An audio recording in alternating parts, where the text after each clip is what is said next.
আসসালামু আলাইকুম, আমি ডক্টর শারমিন হীরা। ইন্টিগ্রেটিভ নিউরোসায়েন্সে মাস্টার্স করছি জার্মানির একটি ইউনিভার্সিটিতে। আপনাদের প্রচুর প্রশ্ন আমার কাছে জমে আছে। এক এক করে সব প্রশ্নের উত্তর আমি দেওয়ার চেষ্টা করব। তবে আজকের ভিডিও আমি সাজিয়েছি ডাক্তার হিসেবে আমি কেন ইউকে, কানাডা, অস্ট্রেলিয়া অথবা ইউএসএ বাদ দিয়ে জার্মানি পছন্দ করলাম। তাহলে চলুন দেখে আসি।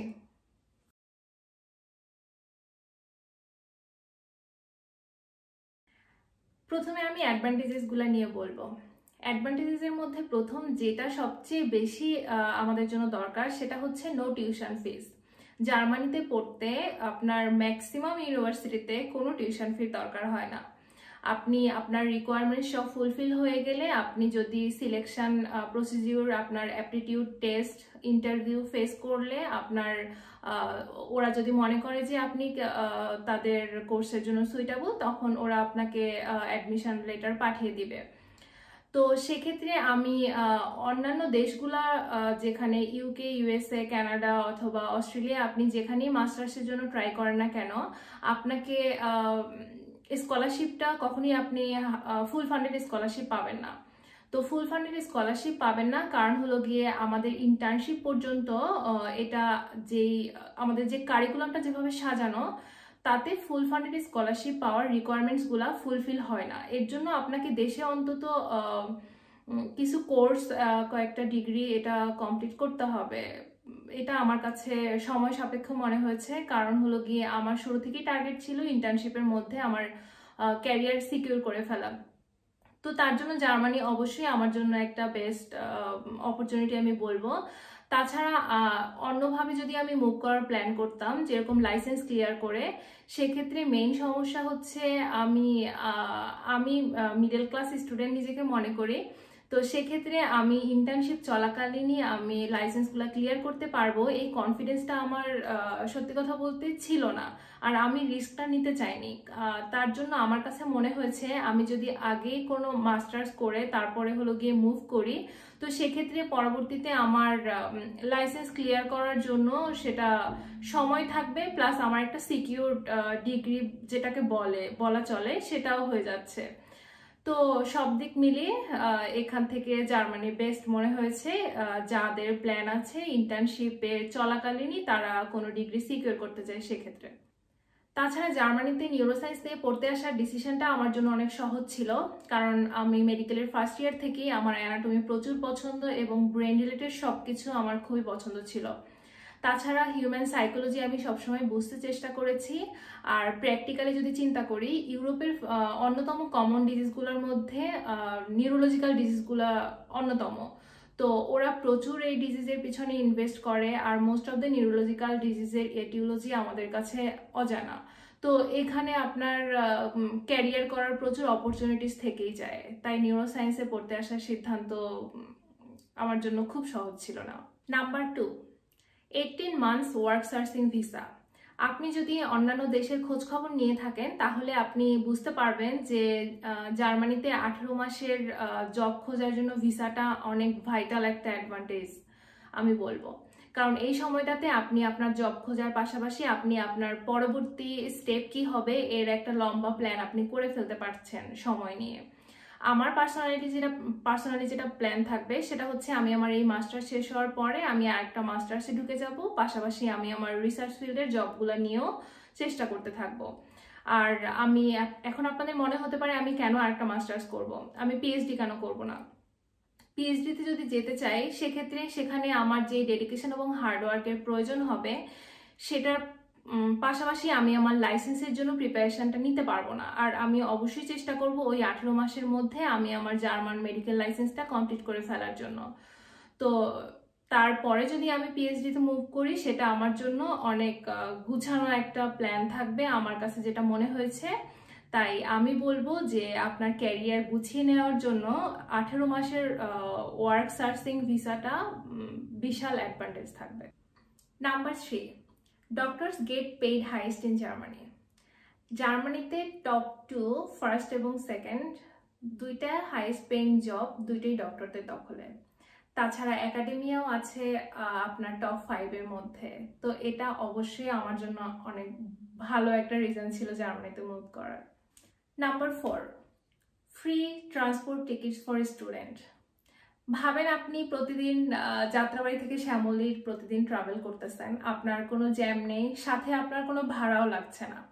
তো আসলে জার্মানিতে স্টুডেন্টদের অবস্থা হলো অনেকটা এরকমই। এখানে আপনি ইউনিভার্সিটিতে এনরোল হওয়ার পরে আপনাকে প্রত্যেক সেমিস্টারে কিছু কন্ট্রিবিউশন ফিস দিতে হয়, লাইক সেটা খুবই কম, বাংলাদেশি টাকায় যদি বলি সেটা 10-12 হাজার টাকার মতো।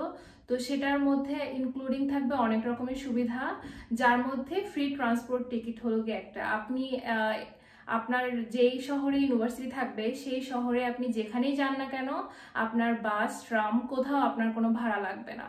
লাইক আপনি ঘুরতে পছন্দ করেন, আপনার কোথাও যেতে যদি ভাড়া না লাগে, সেটা আমি অবশ্যই বলবো অনেক বড় একটা সুবিধা স্টুডেন্ট থাকাকালীন অবস্থায়। কিছু কিছু ইউনিভার্সিটি তো পুরো স্টেট কভার করার জন্য হলো কি সেমিস্টার টিকিট দেয়। আমার ইউনিভার্সিটি আমার সিটিতে দিচ্ছে, সেটা আমার জন্য অনেক। Number 5, free medical services. Like আপনি এখানে আপনার হেলথ ইন্স্যুরেন্স করা থাকলে আপনার চিকিৎসার যাবতীয় খরচ আপনার এখানে ফ্রি। চিকিৎসার যাবতীয় খরচ বলতে আপনার যা বোঝায়, ডক্টর দেখানো থেকে শুরু করে আপনার যত রকমের টেস্ট সবকিছুই আপনি এখানে ফ্রিতে সার্ভিস পাবেন। আর তার জন্য মাসে মাসে আপনাকে কিছু ইন্স্যুরেন্সের জন্য পে করতে হবে, কিন্তু সেটা তুলনামূলক অনেক কম বলবো আমি। তো এটা অনেক বড় একটা ব্যাপার। Number 6, Shenzhen visa. আপনি যদি আমার মতো ঘুরতে পছন্দ করেন তাহলে অবশ্যই এই অপশনটা আপনার জন্য।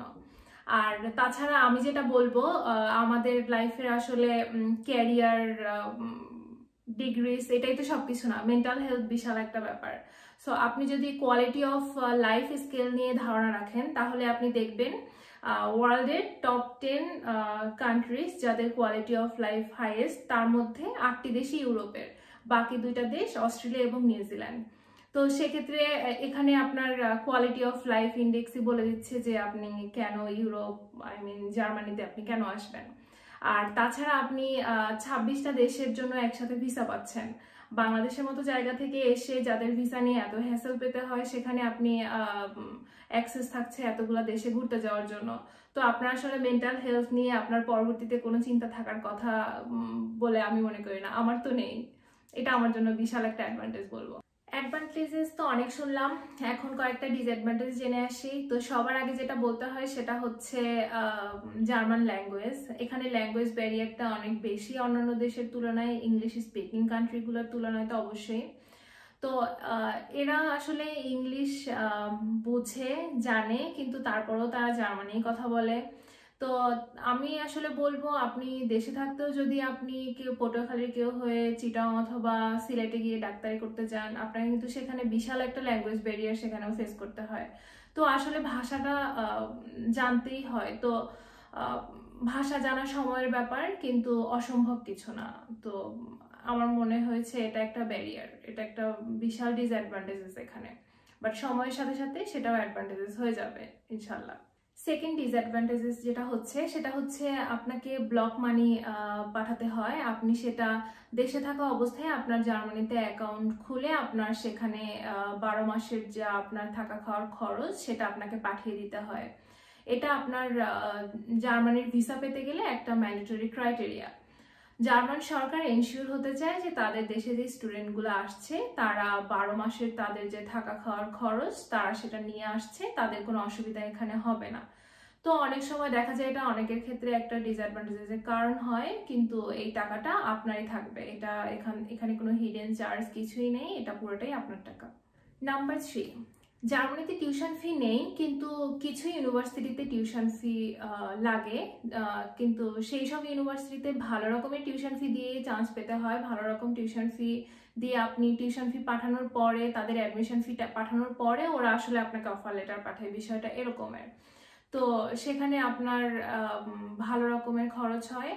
আর এইসব ইউনিভার্সিটির একটা সুবিধা হচ্ছে এখানে আপনার চান্স পাওয়াটা অনেকটা সহজ বাকি ইউনিভার্সিটিগুলোর চেয়ে, কারণ এখানে কম্পিটিশনগুলোও কিছুটা কম থাকে।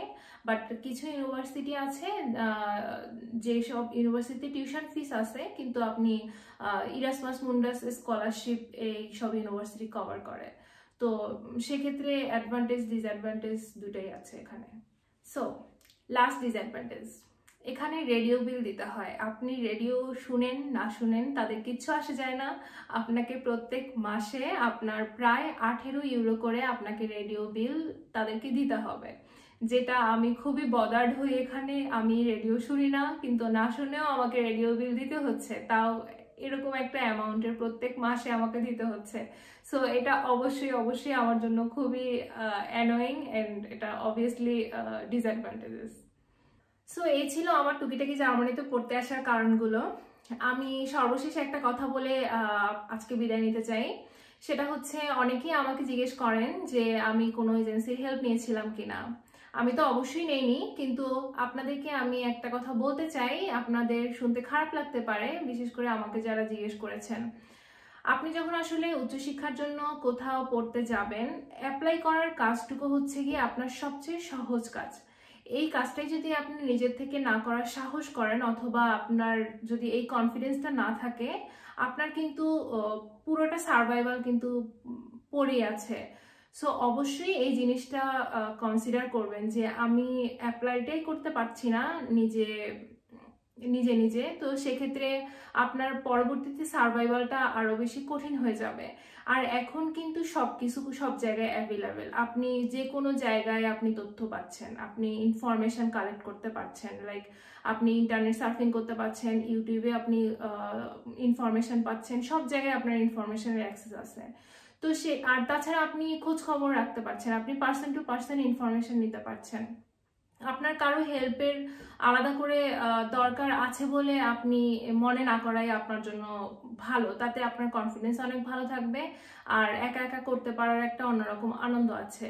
তো আশা করি আপনাদের আর এটা নিয়ে প্রবলেম হবে না। আর আপনারা যারা ডাক্তার জার্মানিতে পড়তে আসার জন্য ইচ্ছুক, আমি অবশ্যই আপনারা আমার কাছে আসলে আমি চেষ্টা করব আমার সবটুকু ইনফরমেশন আপনাদের কাছে পাস করার। বাকিটা আপনারা সময়ের সাথে সাথে জেনেই যাবেন। তো আজকে এ পর্যন্তই। আবারও বলছি, আপনারা সঠিকভাবে মাস্ক পরুন এবং নিরাপদ থাকুন। আল্লাহ হাফেজ।